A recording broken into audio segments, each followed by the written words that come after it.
तो इस टाइम पे बैटरी की लाइफ अच्छी रहेगी क्योंकि यहाँ पे पत्ती बनाया हुआ है और यहाँ पे बैटरी बनाया हुआ है, ठीक है। तो इको मोड में हमेशा इन्वर्टर को रखना चाहिए, ठीक है। उसके बाद ये वाला मोड है यूपीएस मोड। यूपीएस मतलब होता है अनइंटरप्टेड पावर सप्लाई मोड। तो इस कंडीशन में ये देखिए लैपटॉप वगैरह दिखाया गया, सीपीयू दिखाया गया, ठीक ना। ये बता रहा है कि यूपीएस मोड में अगर आप इस इन्वर्टर को रखेंगे तो उस कंडीशन में जो वोल्टेज का फ्लक्चुएशन होता है उससे आपके लैपटॉप में कोई भी समस्या नहीं आएगी। मतलब इस मोड में रखने के लिए आपको करना क्या पड़ेगा, ये वाले बटन कुछ टाइम तक प्रेस करना होगा।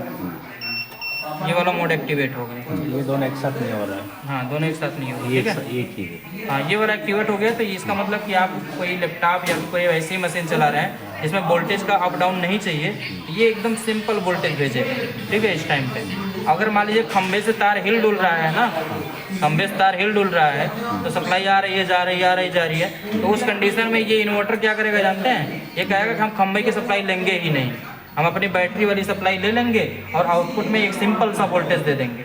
तो यूपीएस मोड पे जब यूपीएस मोड में जब रहेगा तब, समझ रहे ना। मतलब कि अपने सॉकेट में जुड़े हुए उपकरणों को खराब नहीं होने देगा इस मोड में करने से, ठीक है। अच्छा, उसके बाद इसको हम यूको मोड पे वापस कर देते हैं, ठीक। अगला मोड है लो बैटरी का। तो अगर मान लीजिए कि बैटरी लो हो जाती है तो ये वाला इंडिकेशन जलेगा, ठीक है। फिर अगला है ओवरलोड का। ओवरलोड क्या होता है, इस मशीन से ज़्यादा लोड अगर इसके ऊपर दे दिया जाएगा तो समझ लीजिए कि ओवरलोड दिखाने लगेगा। कितना 1775 है ये, 1775 VA, मतलब 1775 वाट मान सकते हैं आप, ठीक है।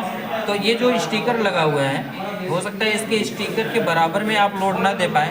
1775 लिखा हुआ तो 1600 वाट तक लोड दे सकते हैं, उससे ज़्यादा देंगे तो फिर ये ओवरलोड दिखाने लगेगा, समझ रहे ना। तो उतना लोड अगर आप देते हैं इसके आउटपुट से तो ये ओवरलोड दिखाएगा। लोड को कुछ कम कर देंगे तो ये सही हो जाएगा, ठीक है, नहीं दिखाएगा। अच्छा, ये वाली स्विच के बारे में समझ लीजिए। अगर ये स्विच बंद है तो ये देखिए इको मोड बंद हो गया। इको मोड बंद होने का मतलब कि अब ये बैटरी से जो सप्लाई लेगा लाइन कटने के बाद वो आउट नहीं कर पाएगा। अगर खंबे की सप्लाई कट जाती है तो ये आउट नहीं कर पाएगा। खंबे की सप्लाई काट के दिखाता है। अब आउट कर रहा है क्या, नहीं कर रहा है। अगर इसको चालू कर देंगे तो खंबे की सप्लाई आउट करने लगेगा, ठीक है। ये अपनी सप्लाई आउट नहीं कर रहा है क्योंकि हमने स्विच को बंद रखा है। खंबे की सप्लाई जब आई तो घर के उपकरण चले गए, ठीक है। और खंबे की सप्लाई जब बंद होगी घर के उपकरण बंद हो जाएंगे, ठीक है।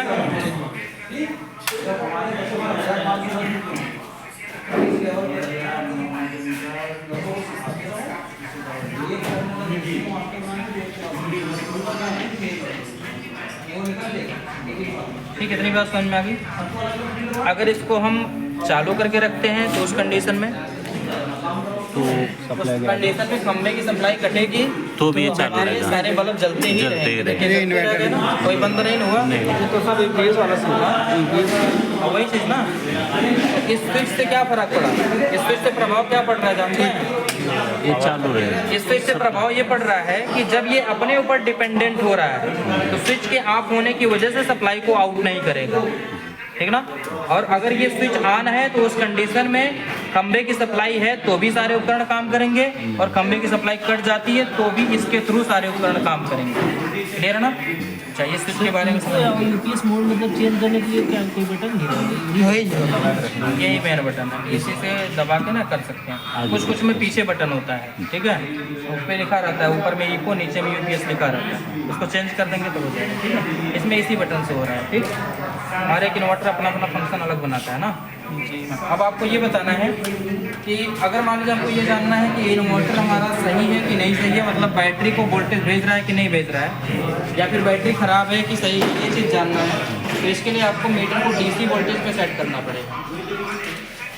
मीटर को डीसी वोल्टेज पे हम सेट कर देते हैं। ये देखिए डीसी वोल्टेज है, वी लिखा है, सामने 2 लाइनिंग है, तो डीसी वोल्टेज पे सेट हो चुका है। डीसी वोल्टेज पे सेट होने के बाद आपको क्या करना है, सबसे पहले ये मेन सप्लाई को बंद कर देना है। समझ लीजिए लाइट कट गई, लाइट कट गई तो उस कंडीशन में ये बैटरी क्या कर रही होगी, डिस्चार्ज कर रही होगी ना, मतलब आप अपना वोल्टेज इन्वर्टर को दे रही होगी और जिससे लोड चल रहा है ना। तो इस कंडीशन में बैटरी का अपना खुद का वोल्टेज इस मीटर में दिखाएगा, दिखाएगा ना। तो इसका खुद का वोल्टेज कितना है, 12 12 है ना? हाँ 12। तो ये 12 दिखाएगा, 12 थोड़ा ज़्यादा भी दिखा सकता है क्योंकि फुल चार्ज है। ठीक है, तो देख लेते हैं। इसके माइनस टर्मिनल पर हमने एक प्रोब लगाया, प्लस पे हमने दूसरी प्रोब लगाई। 12.9 इतना वोल्ट दिखा रहा है। अब वोल्ट थोड़ा थोड़ा कम भी हो रहा है, देखिए 0.6 0.5 हुआ ना। एक ये कम क्यों हो रहा है जानते हैं? यूज हो रहा है। क्योंकि बैटरी डिस्चार्ज हो रही है ना, यूज हो रहा है ना, ये वोल्टेज यूज हो रहा है। क्लियर है ना? अब हमको ये पता करना है कि हमारी जो बैटरी है वो खराब है कि नहीं खराब है। तो ऐसे ही 5 मिनट रुके रहिएगा। अब 5 मिनट रुकने के बाद आपको फिर यही वोल्टेज चेक करना है। अगर ये वोल्टेज 10 वोल्ट के करीब में आ जाता है घटते हुए, समझ रहा ना जी, कम हो 10 वोल्ट अगर यहाँ दिखाने लगे, समझ लीजिए बैटरी खराब है। क्लियर है ना? अब हमको ये जानना है कि इन्वर्टर सही है कि नहीं, ये अपना वोल्टेज बैटरी को भेज रहा है कि नहीं। ये जानने के लिए आपको ये दोनों प्रोब यहाँ लगाना है और मेन स्विच को चालू कर देना। चालू करिए। चालू करने से यहाँ पे जैसे इंडिकेशन आएगा वैसे ही ये वोल्टेज बढ़ जाना चाहिए। समझ रहे ना? वोल्टेज अगर बढ़ गया है तो इन्वर्टर वोल्टेज दे रहा है। वोल्टेज बढ़ गया कि नहीं बढ़ गया? देखिए और भी बढ़ेगा। 13 चल जाएगा इसमें। 13 वगैरह के पास चला जाएगा। 12.9 हो गया ना, 13 हो गया ना। वोल्टेज बढ़ा कि नहीं बढ़ा? बैटरी 13 वोल्ट की थोड़ी है, समझ रहा ना? 12 ये वोल्टेज इसका जा रहा है उसके पास, ये वहाँ तक भेज रहा है। मतलब इस पता चल गया कि इन्वर्टर हमारी बैटरी को चार्ज कर ले रहा है कि नहीं कर कर रहा है। क्लियर है ना? अगर ये वोल्टेज उतना ही रह जाता, इसके चालू करने के बाद भी उतना ही रह जाता, तो समझ लीजिए कि इन्वर्टर का फॉल्ट है। क्लियर है ना? जी। इस तरह से पता कर